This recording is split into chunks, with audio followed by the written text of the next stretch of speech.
federation eno eri about fighting bwavu. Tetuva kugulamwa.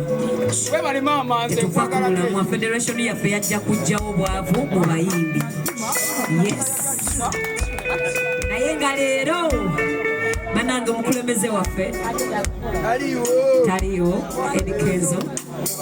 That's why leero nze nkuta omuzindalo usually mbeerawo just nange nenenjoyinga, but today I need to represent the president. Abatumidde abaagala nnyo agambye mwebale nnyo kuba continuously supporting us.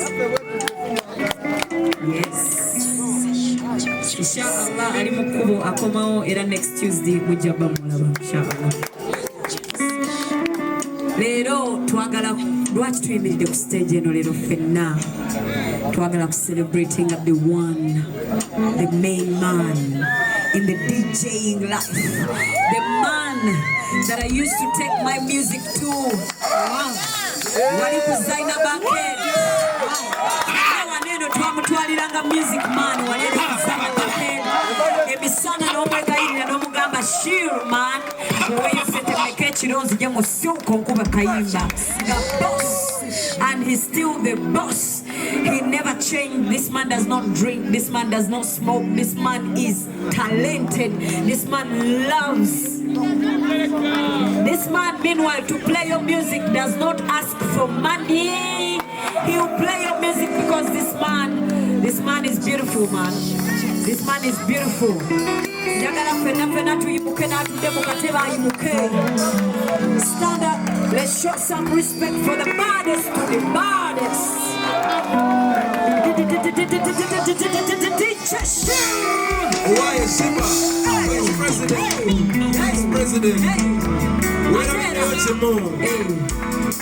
Bagambia, he does not ask for money. Atenebi dala tabisava. Akule kanoku we mamayo. Atecho kuchulira. Fenatu mujulira. Jasmine. Fenatu mujulira. By the way, nze nkubyaga mapalasi. Omwami otansabanga ko 10. Banange nange kujulira. Fenna wano fenna. Abakyala tatusabanga ko bintu. Banange musonyiwe.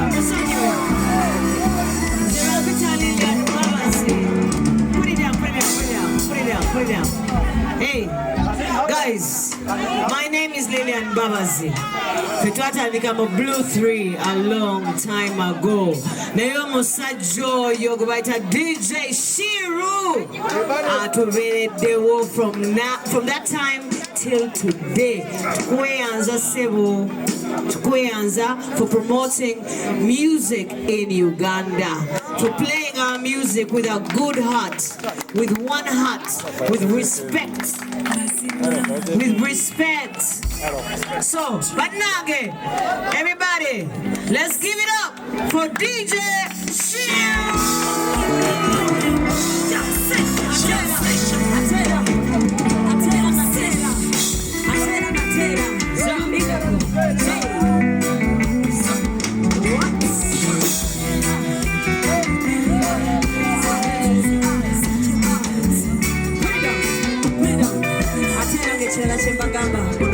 A few days ago, so we're here to shower DJ Shiru with some love. Shower him with these flowers. DJ Shiru, we love you, but before we call you out, let me give each and every artist to say a little bit about you. Just 1 minute, guys. Introduce yourself. Tell Shiru what you love about him, because the reason why we are here is to show you some love while you're still here. DJ Shiru, I love you so much and I respect you.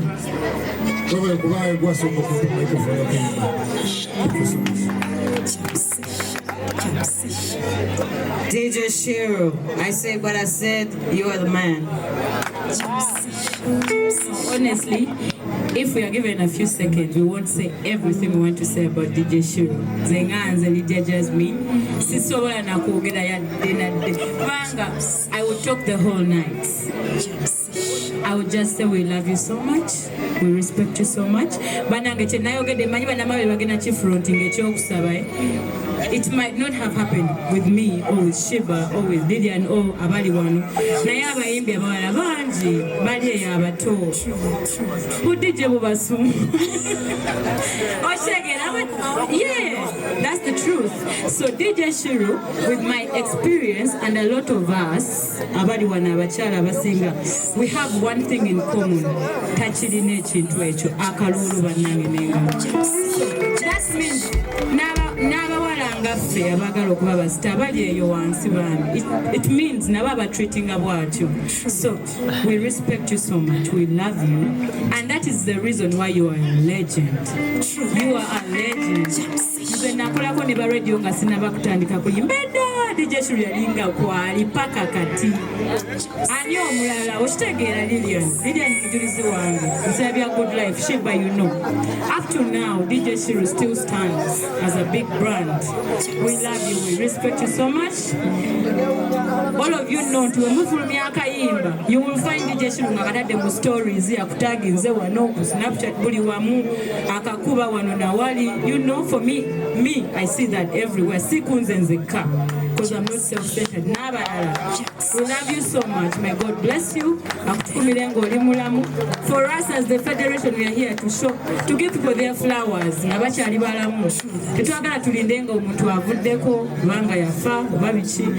going to give everybody that deserves their flowers while they are still alive. We love you so much.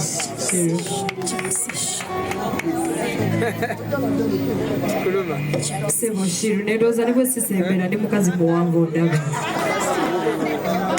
atandaba sebo ebigambo sigenda kwogenda kolidi yabyayogedde naye kyenyiza okugamba nti webali kuwa mukyala muyimbi kitiibwa namuwendo webali nakwewa muwendo first of all webali kwagala music industry ye Uganda naye kyengenda okukwebaza nenjagala ensi erabire ku gwe webali butakulembeza ssente kuba ze zituttidde enkolagana mu industry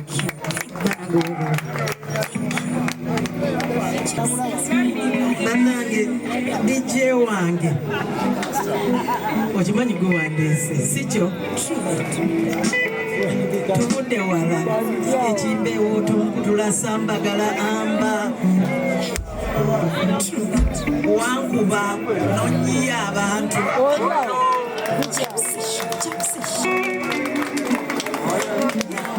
yankuba sina kyensobola kubanja yadde ekintu ekimu okumanya omwana mulenzi ono yakyusanga beats nga bw'omuwa oluyimba n'aluzaako mu bibye n'oyingira mu klabu n'oga nti ate lulinga olwange naye lulinga olwange naye ate aluziza mu bibye mwana gwe osaana ekiro kino kyennyini kyoliko era okimanyi nakweza akameseji nenga nja kulaba naye waliwo platform emu gye wanzijako tokyangoberera wanzijako inawe wanzijako ebisanyusa nnyo okulaba webale kutwegattako ekiro kino era happy birthday, belated birthday, and we love you and love you and love you. Bangambye wano mugambe kyokka DJ Shiru oba ani akyogere ekyo kyokka DJ Shiru nawe bale kubeera Shiru. First of all, let me first appreciate you for being a virgin man. You're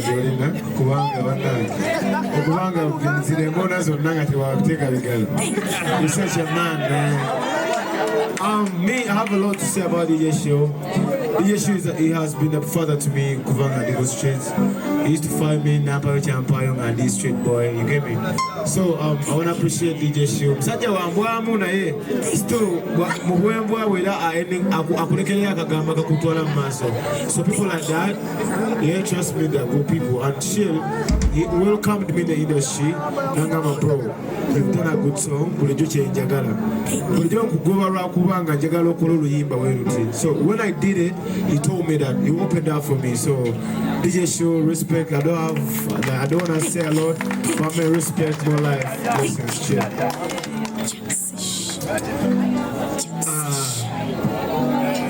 Mr. DJ Shiru, Shirumatic Pro Experience.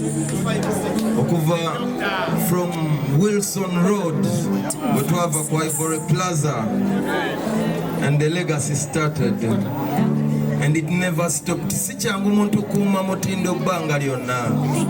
Shiro oli wakabi. Otulaza okwagala Uganda industry. Singa abayimbi twali bagagga nga tusasulwa bulungi nga copyright tugirina walayi gwe Shiro twali kulaza omukwano gwe twali kugulidde ennyumba gwe Shiro. Tukwagala mwana nga abayimbi. Bingi bye tuyisemu naawe Shiro. Otulinziza waliwo tuba twagala okole ku speed yaffe ne twerabira nti naawe oba okola olumu omulimu gwo. Waliwo era naawe otulinzamu nga tewandyanguye n'ebyonna bituzimbye ne bitufuula kye tuli. DJ Shiru, you are the spin doctor of Uganda. We celebrate you with so much love as the Ugandan music industry. Twasaze oluno olunaku tulukwate tulukuwe otegere omukwano gwe tulina gy'oli n'okusiima byonna byetukoledde DJ Shiru. Era togwamu maanyi tokendeeza. You have worked with the young, you've worked with the old. Our mothers are here giving testimonies about you. All that is beauty. A lot of people get these moments on their last day when they can't even breathe. Basiima ogenze. Neffe twasazeewo Shiru tumusiime ng'akyali mulamu. Tukooye Uganda. Bannayuganda babayigiriza ebintu by'okujooga balegendi baabwe. Bannange tukooye tuyinza okuba tubalaga nti bye tukola byangu naye si byangu. Tuteekamu kinene kye mutalaba. DJ Shiru tumurespecting olw'emyaka gy'amaze ng'aweereza eggwanga, emyaka gy'amaze ng'atuggyako stress, emyaka gy'amaze ng'atukyakaliza mu bifo gye tubadde safe ne tuwangula, emyaka gy'amaze ng'atu-inspiringa, emyaka gy'amaze ng'azannyira obwereere, emyaka gy'omaze ng'otwagala bwagazi oyagadde abatali Baganda bo Baganda bonzi manyiko batono. Neman family wakola nene DJ Shiru, you are loved, and all other DJs yadolwalero sirwamwe twagadde okubalaga nti DJ community is very important to us and we recognize every single brick. So we love you, don't feel left out, and we will not stop celebrating you. We are tired of Ugandans not celebrating Ugandans when they are alive. And this is the first time we as Ugandans are standing with the power of the Federation to start celebrating each other. And if anybody thinks we are wrong, you must have something wrong with you. DJ Shiru, Ugandan musicians love you and celebrate you.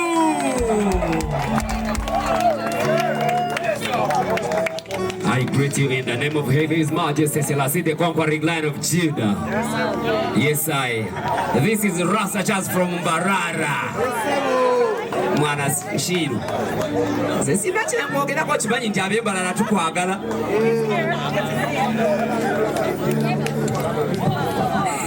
Nze kino ngenda kukyogera nga nkijja ku mutima gwange nga nze Lady Mariam mu ba DJ bemanyi ku nsi kuno oba abasooka okuba ennyimba zange yali DJ Shiru. Ye musajja yasooka okunkuba mu siriki. Ye musajja yasooka okumanyisa siriki kirabu kyeki. Kuba yannemerangako nangamba Maria oliwa jangu yitako bakulabeko mu kirabu. Gwe kyoba omanya Shiru mu lugendo lwange kuva gye natandikira n'okutuusa kati siri kwerabira. Era mu bantu b'ensiima mu mutima gwange ababadde mu lugendo lwange oli omu kwabo. Nkwagala nnyo era nkwagaliza amazaalibwa amalungi. We love you so much. Let me say something. Yeah, I'm gonna. Our pastor, our handsome pastor for the Fed. Are you blushing? I know. Me saying that you. Oh yeah. Oh, by the way, this is our pastor, and he has a crush on me. So me calling him handsome makes him blush. Listen, thank you so much for coming again. Lwaki tukola luno olunaku si lwa bulijjo to realize nti mu industry abantu tebannayiga kutusiima nga tetunnafa. Kane tugamba lwaki tulinda abalala nga you can be the change that you want. Now we are the change that we've always wanted to be. We are going to be celebrating ourselves. We are going to be celebrating our own. We are going to be celebrating our families right here. Please don't forget, this day is about gratitude because gratitude is a must. Okay. Let me take it to our pastor, our handsome pastor. Yo, DJ Shiru. Banange. DJ Shiru. Yegwe DJ gwe nasooka okulaba. N'okwata omuyimbi nga talina kyali. N'afuuka star. N'anyenya n'abayimbi abanene. Tetugenda kumentioninga manyi ekyo kimanyi. Era nze omuyimbi omu wamukola kye kyakuleetesa ne nkunoonya DJ Shiru. Ne tufuuka tutya? Muganda wange ye One Love nze kye ngenda okugamba. Nga tonnava mu nsi eno. Nkusabidde DJ Shiru. Bane tusabire ku DJ Shiru. Mu Lofit ku One Love DJ Shiru gy'olaze eggwanga. N'abayimbi ba Uganda. Okay. Kale tujja kasabaako maaso. Handsome pastor. Pastor waffe ayagala nnyo tusabira ate naffe twagala otusabira. Naye twagala okusabira DJ Shiru ng'olwedde atudde mu king chair ye. Kati for now tukyagamba DJ Shiru biki bye tumwagalako. Si bye tutamwagalako. Bye tumwagalako. Kino ekintu njagala mukyawule okuwa omuntu flowers ze tekitegeeza nti ali perfect. Ffe ku nsi tetuli perfect, tetuli bamalayika. Naye olina okusiima omuntu ng'akyaliwo ku birungi bye byakukoledde. So again, DJ Shiru, the spin doctor, the baddest, we love you, we adore you, we respect you, and we see you. DJ Shiru. Abaye musirike njogera. DJ Shiru. Mune tukwebaza. Nze sewa. Webale nnyo. Wakiri kuntuusaako wano wendi naki? Wakuba ennyimba ffenna ne tugamba alhamdulillah. Ffe katukusime ng'oli ki? Abalabe bamanyi nammwe badijja abali eyo nga temukola bulungi. Kino kibabeerera ekyokuyiga. Omuntu yenna ng'akoze omulimu omulungi asiimibwa naki? DJ Shiru, Bulandi webale. DJ Shiru, kanzeeko ne galubindi ondabe bulungi. DJ Shiru, nga ntoloka ku ssomero, nga olutuka ku lunch time siddayo, nga nzulukibwa DJ Shiru wali kwa Evole Plaza okusala CD. Darini yewange emulungi gwe nnoze mutumanyi leero ne munnange wamma nkweyanza ama DJ Shiru obutabagira nze nzekka nene beautiful people banne mabega waffe teri mubi tuli balungi tuwalira kyama njagala okweyanza obuta just kukoma wano n'oyagala famire yaffe nnyo n'okoppa ne kamera gyayogera sagala kumanya sabirayo kwata ensawo yange njagala okweyanza okwagala radio and wizo okubya omuziki towumuzangako famire yange gyolire njagala okweyanza okwagala ne AK47 njagala okweyanza. Thank you so much sina bingi byakugamba naye bano kibagambye bamami bange nze neighbabo mutosaba nze neighbabo nze kale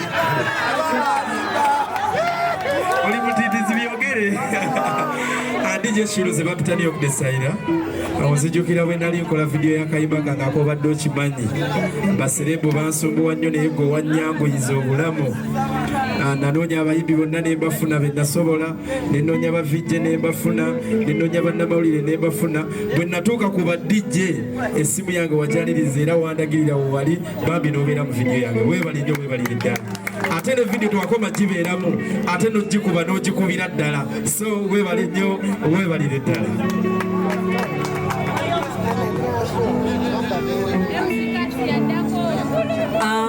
Banange ekintu kimu kye realize DJ Shiru ina abantu bangi nnyo okwogerako ebintu ebirungi. Ffenna kye tuba tukolerera nga tukyali ku nsi mulimu engoye, mulimu obugagga, mulimu ssente, mulimu amayumba, mulimu businesses, mulimu ebyo byonna. Federation, I see you. I see you. Ebintu bingi nnyo bye tulina mu nsi naye ekintu kimu ffenna kye twagala kulekanga ku nsi bw'onaavaako ku lunaku lw'olusembayo we bagamba nti onzijukirira Kookie. What did you make people feel when you are still alive? How did you make people feel when you are still alive? That is your legacy. Si byoguze, si biki, ebyo bintu bya bulijjo material. But how you make people feel is legacy. DJ Shiru, this is your legacy.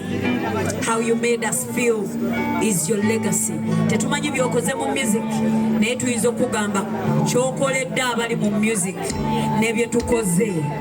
This is your legacy. We respect you.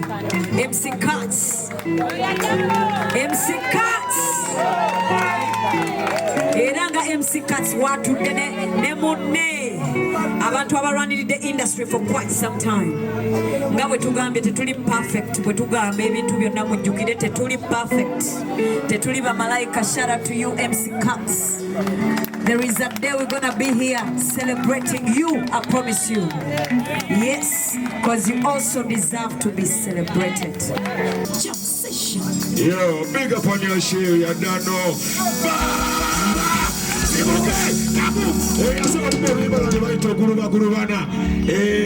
Musiriki gatako alive mwana Shiru mwana. Shiru, happy birthday to you, my brother. Bambita Softy Charlie. Go asoko kuba oluyimba lwange lwe nakola ne Andre nga tutandika. I'm gonna be with you.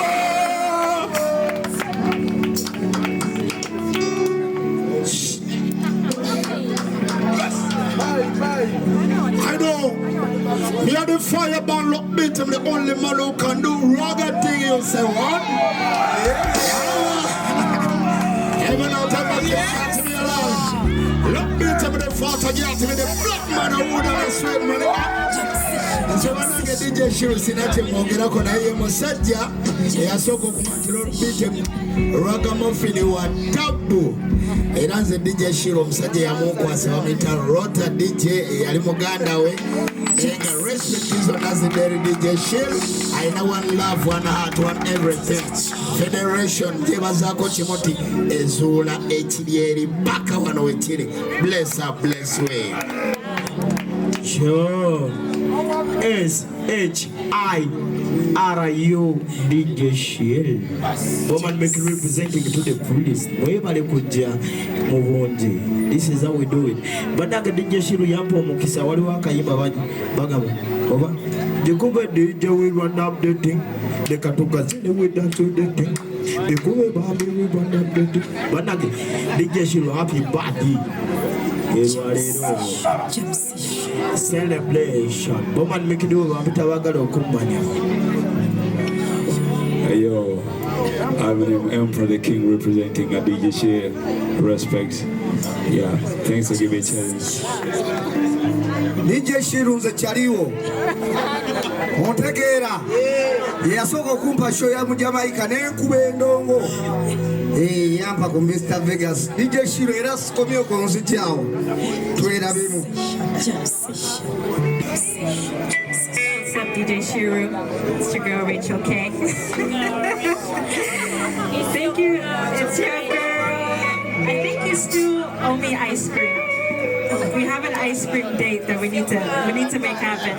But thank you so much for being a strong pillar in the music industry. We love you. We're giving you your flowers today. There's no one like you. You're incomparable. You're amazing. You have a beautiful soul and spirit. And we're so happy to have you here in the industry. God bless. Shiru, you heard the girl, you can.